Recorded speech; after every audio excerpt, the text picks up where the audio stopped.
Welcome to the channel, everyone. I'm Amedio602, and today we're going to talk about the Power Grab limited time game mode in Call of Duty Warzone. First, we're going to cover the heads-up display. Second, we're going to cover the outline of the basic rules for this mode. Third, we're going to talk about the dog tag system and the rewards associated with those. After that, we're going to move on to some tips, tricks, and tactics to help win more Power Grab games, and finally I'm going to give my thoughts and opinions on this mode. Kicking it right off, the heads-up display is pretty standard for Call of Duty Warzone. If you've played Warzone before, then this should be fairly familiar to you. You've got your currently equipped weapon and ammunition in the bottom right, your health and your teammates' health as well as your armor in the bottom left.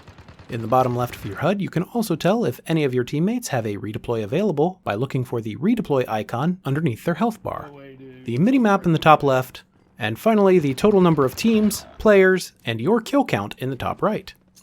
Just below that information, on the right side of the screen, you've got this large overlay which shows your number of redeployments, the number of dog tags you've already collected, as well as the rewards. We're going to cover all those rewards in depth here in a little bit, but first we're going to talk about all the rules that are special in the Power Grab game mode. Perhaps the first thing that you'll notice when you drop into the Power Grab game mode is that this is small circle. In other words, part of the map is going to be covered by the storm when this mode starts, and this is very similar to the mini Battle Royale modes if you've played those in Warzone. Currently, the mode is set up for trios only, and there are 100 players in the lobby. I'm sure as duos and quads are added, this player count could change, but right now it's 100 and trios only. Another thing you might notice right away is that you start with 3 armor plates instead of the regular 2 armor plates, and instead of the 1911 pistol, you start out with a base Milano.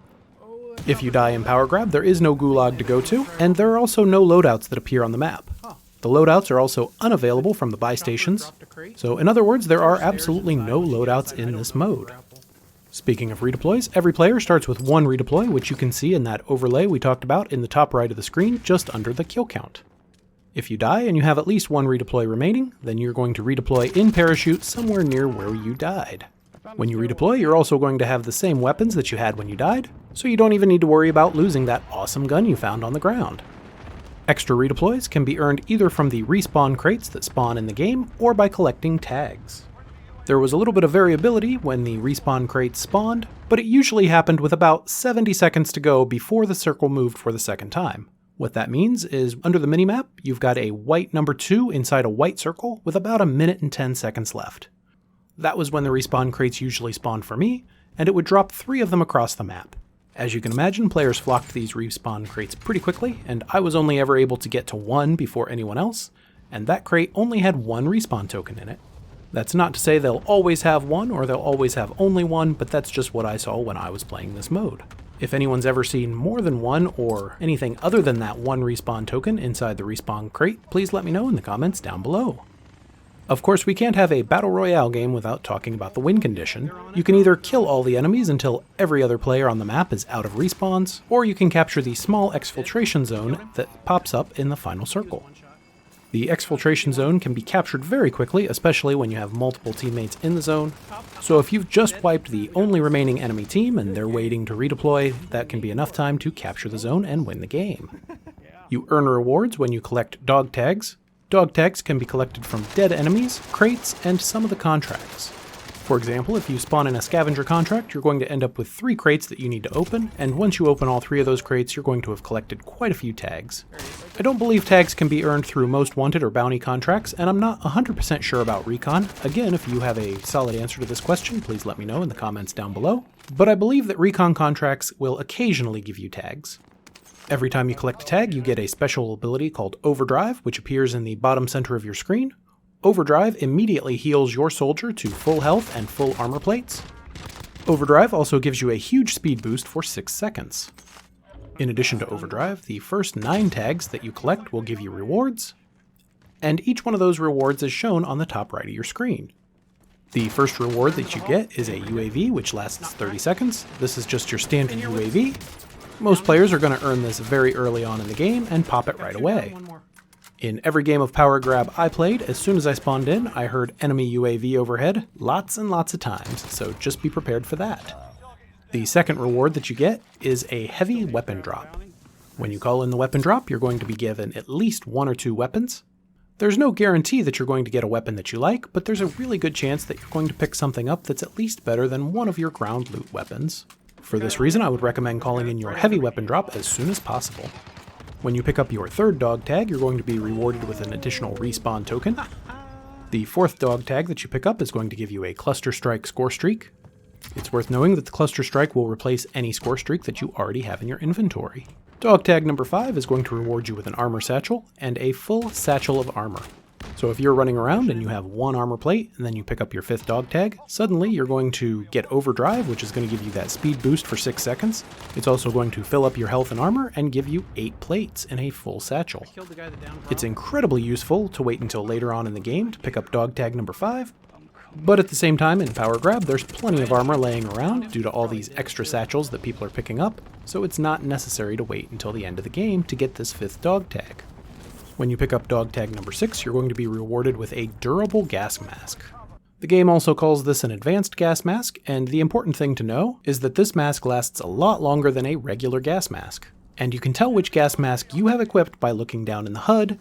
If it's gold, then you've got the advanced or durable gas mask, and if it's white, then you've got a regular gas mask. The 7th dog tag is going to give you a precision airstrike. There's nothing really special about this. This is just like the one in regular Warzone. The 8th tag you pick up is going to give you an amazing ability. It's going to give you the Specialist bonus. Specialist, for anyone who doesn't know, gives you all the perks in the game, which is especially important in Power Grab because there is no loadout. This is going to give you Cold-Blooded, Tracker, Ghost, EOD, every other perk in the game. It's really an amazing thing to have, and I'd highly recommend trying to get to Specialist before the final circle. And as if Specialist wasn't enough, the 9th and final reward that you can get is an Advanced UAV. The Advanced UAV lasts longer than the regular UAV. I timed it at about 40 seconds, and it gives you a real-time location and heading for every player on the map except those players which have Ghost. Any ghosted players are just going to show up as red dots like they would on a regular UAV, but this is still an amazing reward and definitely worthy of the top slot. Any dog tags you pick up after you've already earned the Advanced UAV at that 9th dog tag is only going to give you that Overdrive ability. And while Overdrive is super useful, I would recommend making sure all of your teammates have already earned their Specialist and Advanced UAV before picking up those extra tags for yourself. Now that we've covered all the different rewards in Power Grab, let's move on to some tips, tricks, and tactics to help you win the game. Just because there are no loadouts and buy stations, that does not mean that the buy stations are useless. On the other hand, you're going to end up with lots of extra cash to buy other useful equipment. In the absence of loadouts, feel free to stock up on UAVs, self-revives, buying back teammates who are out of redeploys, and whatever other equipment you might need. Because there are no loadouts, you also want to make sure to prioritize finding good weapons as soon as possible.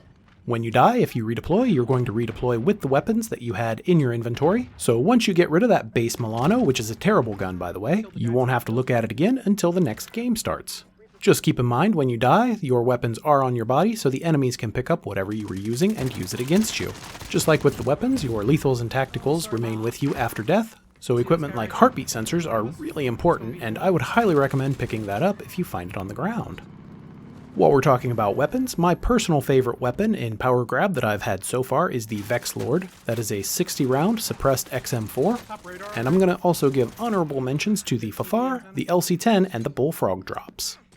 I've also seen a lot of people running around using rocket launchers and grenade launchers, and those are great against the players who have not yet earned their Specialist bonus.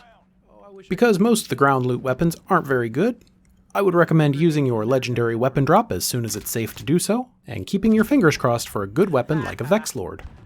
If you're collecting tags reasonably quickly, you're also going to end up with lots of streaks.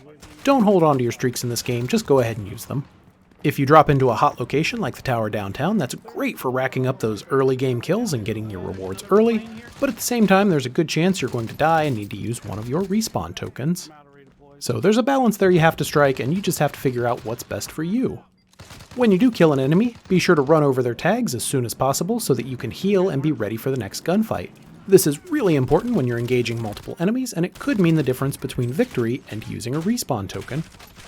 The final circle in Power Grab starts out pretty large, and then it gets smaller and smaller the more time elapses, until eventually it collapses right around that exfil point. During this final exfiltration circle, be sure that if you redeploy, you don't hit the blades on the chopper because that will absolutely down you. It's also worth knowing that this exfil zone is fairly large, so you might be able to capture it from a safe place like inside a building. If you're skilled enough to make it into this final circle, be sure to check the skies quite frequently because a lot of times players will just hang around and shoot, waiting for other players to expose themselves or die. Inside this final circle is also your last chance to use that durable gas mask, so don't be afraid to double back through the gas if you have a gold gas mask equipped. Other than that, most of it just boils down to positioning in gunfights, and I really enjoy that about this game mode. I also think that adding the dog tags into this game mode was a stroke of genius because it encourages players to keep playing once they've gotten their loadouts. The addition of UAVs, advanced UAVs, and the removal of Ghost for most of the players on the map also encourages players to move around a lot more. One of the biggest complaints of core Call of Duty Warzone is people sitting in buildings with Ghost all game, and Power Grab does an excellent job of avoiding that. All in all, I think that Raven Software knocked this one out of the park, and I've really enjoyed playing Power Grab. I would like to see options for duos and quads in addition to trios for the Power Grab game mode. I also really hope that Raven Software reconsiders and keeps this as a long-term game mode because I think it's a lot more fun than core Warzone. I'm not a big fan of the loadout drops because it has everyone searching for the new meta, and once that new meta is found, you have a high percentage of your lobbies that are just using the same 1 or 2 guns, and that tends to get stale real quick. And the fact that we only have ground loot guns and most of them aren't that good also leads to longer engagements and longer gunfights. This increases the skill gap, and it's probably one of my favorite parts about this mode. I also really like that they're encouraging looting by adding specialist bonus and other high tier options that can only be obtained by doing this. All in all, I give Power Grab an A+, and there's not a lot about this mode I would change. But that's just my opinion. Let me know what you think in the comments down below. If I've answered all your questions about the new Power Grab limited time game mode, please let me know that by hitting the like button down below. And if I didn't answer all your questions, drop a comment down below and then like the video when I come back and answer your question. And if I got you to grin with that dad joke even just a little bit, then you have to subscribe to the channel so you don't miss out on my future content and dad jokes. And as always, thank you very much for watching.